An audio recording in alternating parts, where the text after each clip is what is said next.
RMC. RMC, découverte 360. 6h42 sur RMC, votre invité Jean-Jacques Bourdin, Jean-François Zorn, historien et coordinateur du comité Mémoire en pays Viganais 1914-1918. Oui, Jean-François Zorn, bonjour. Bonjour Jean-Jacques. Parlons un peu de cette grande guerre. D'ailleurs, on dit grande guerre.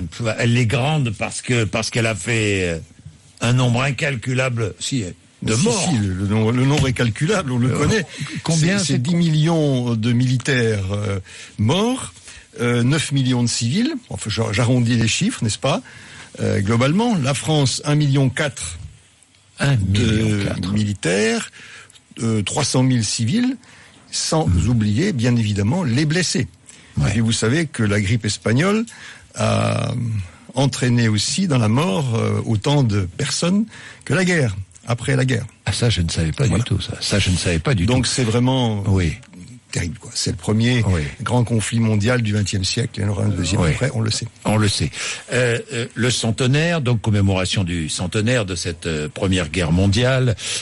Alors, le mois d'août a été particulièrement meurtrier, le mois d'août 1917, l'année 1917. C'est l'année 1917. C'est l'année, toute l'année 1917. C'est Verdun, Verdun, c'est 1916. Oui, mais la seconde bataille de Verdun, c'est aussi le chemin des dames. C'est tout au long de l'année. Le Mont-Champagne, tout à fait. C'est l'année des grandes tentatives de la guerre de position de percer les lignes ennemies, n'est-ce pas? Et c'est l'échec. C'est l'échec. Donc il y a effectivement, c'est une année charnière, comme l'a titré l'hebdomadaire Réforme, en jouant sur le mot charnier, et c'est une année où tout bascule. Alors tout bascule pourquoi? Tout bascule d'abord à cause de ces ultimes batailles terrestres qui sont des échecs, mais c'est aussi l'année des mutineries. C'est le chemin des dames qui entraîne effectivement, qui amène les premières mutineries. Non, pas les premières, parce que dans les plus importantes. Les plus importantes et disons les mutineries qui se sont exprimées publiquement et qui ont entraîné effectivement des procès et des exécutions sommaires des mutins. Il y a aussi beaucoup de morts canadiens. Bataille de Vimy, des Britanniques à Ypres, deuxième bataille d'Ypres, des Italiens au plateau de Bazinza. Et donc, le conflit s'internationalise aussi. Donc, il n'y a pas que des morts français, et sans oublier les morts allemands. Il y a les batailles maritimes. Et là, les Britanniques l'emportent sur les Allemands. Il y a la fatigue des peuples. Effectivement, et ça se ressent. Ça se ressent dans les courriers. C'est une guerre qui a déjà duré depuis 3 ans. Oui. Et il y a les premières fissures dans l'union sacrée. Il y avait une union sacrée des syndicats, des partis, des églises, pour être tous d'accord sur cette guerre de civilisation, soi-disant. Là, ça commence à se fissurer. Il y a les échecs des efforts de paix, notamment du président Wilson, l'esquisse de la SDN qui ne débouche pas. Les révolutions russes. La révolution russe, 1917. Tout à fait. Et puis l'entrée en guerre des Américains. L'entrée en guerre des États-Unis, effectivement, qui débarquent à Brest. Ces Américains qui n'étaient pas prêts à combattre, avec leur chapeau de scout, on les a formés à la guerre, etc. Les révoltes arabes, et enfin... Les révoltes arabes, 1917. Tout à fait. Et puis enfin, l'esquisse du foyer juif mondial en Palestine. En Palestine. Donc tout le XXe siècle. Incroyable cette année 1917. Dites-moi, Marie-Zone, il y a aussi toutes celles et ceux qui ne sont pas au front, qui sont derrière. Et justement, dans notre pays, le pays que vous aimez et que j'aime, notre pays, le pays viganais, au Vigan, vous présentez une exposition qui est extrêmement intéressante, puisqu'elle présente la vie de ces hommes, de ces femmes surtout, de ces femmes qui sont dans des zones où il n'y a pas de combat, mais qui participent à la guerre à leur manière, en accueillant, en soignant. Oui, tout à fait. Alors, donc, le titre de cette exposition, c'est la Grande Guerre dans la mémoire du pays viganais. Oui. Un pays, comme vous le dites, qui effectivement n'a pas connu les opérations militaires, ni de casernement. La première caserne est à Saint-Hippolyte-du-Fort, à 20 km de là, et qui a pas eu, comme tous les pays à l'arrière, il y a beaucoup de régions françaises comme ça. Bien entendu, c'est la majorité. La majorité. La guerre se déroule sur un front. Comment vit-on la guerre dans ces pays? On la vit comme partout, avec les restrictions. avec, je dirais, l'absence des hommes, n'est-ce pas? Oui. L'absence des hommes jeunes qui sont au front. Hein, on pense que dans le pays liganais, enfin on pense parce que les statistiques, on les a pas tout à fait, qu'il y a eu environ 5000 mobilisés pour un pays qui comptait 16 à 17 000 habitants. C'est énorme. Un tiers de la population. Voilà. Un tiers de la population mobilisée. Et puis 654 tués. Oui. Hein. Alors, voyez-vous, les monuments aux morts en comptent 583, ce qu'on appelle les tués à l'ennemi, les morts pour la France, ceux qui sont des morts officiels. Mais on a, dans nos recherches, on en a trouvé d'autres.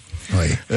Et on voit, dans votre exposition, on voit le rôle des femmes qui remplacent, dans l'agriculture, qui remplacent les hommes, le rôle des femmes essentiel. Tout à fait. Dans l'agriculture, dans l'éducation, alors dans l'entreprise, dans l'industrie, elles étaient déjà très nombreuses dans les filatures.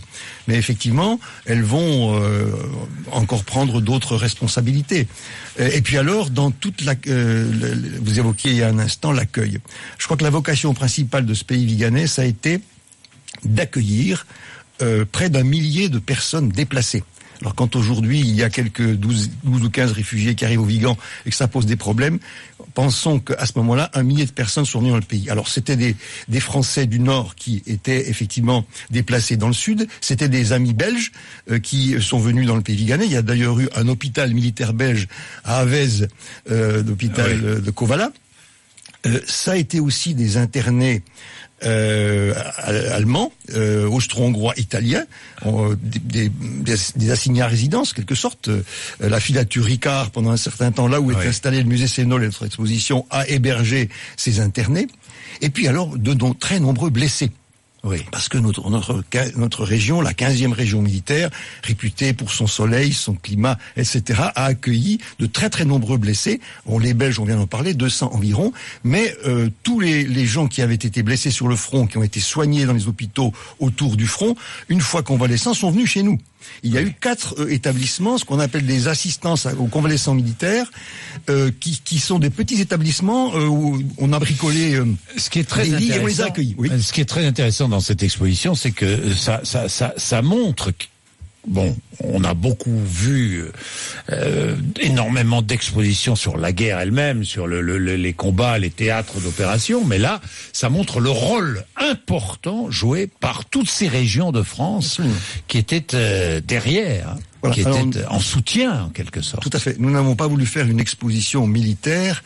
Bon, je n'ai pas à critiquer ceux qui l'ont fait, mais par exemple, dans notre gare, il y a des endroits où on a creusé des tranchées dans les rues, puis on a fait jouer les gosses là-dedans. C'est pas du tout ce qu'on a voulu faire. Et effectivement, on a voulu montrer, en recherchant les traces qui sont... Oui, avec des lettres, avec des... Enfin, c'est passionnant. Dans la mémoire, l'exposition, c'est passionnant. Les traces qu'on a pu repérer de cette guerre dans la mémoire du pays. Et c'est sans doute pour ça que la mission du centenaire nous a accordé son label. Mais je voudrais aussi signaler, Jean-Jacques, vous l'avez vu, que cette exposition a été magnifiquement mise en scène et scénographiée par l'atelier Grisou, qui est un atelier qui travaille au Vigan. Bien, merci beaucoup Jean-Marie Zorn d'être venu nous voir. Je crois que vous partez pour la Belgique. Exact. Pour une conférence toujours passionnante évidemment sur ce moment d'histoire. La conférence n'est pas sur ce moment d'histoire, mais cette période que vous connaissez si bien. Jean-Marie Zorn, merci. Au Vigan, jusqu'à quand l'exposition ? 31 octobre. 31 octobre. Musée Sévenol. Musée Sévenol. 6h51. Merci beaucoup. 6h51.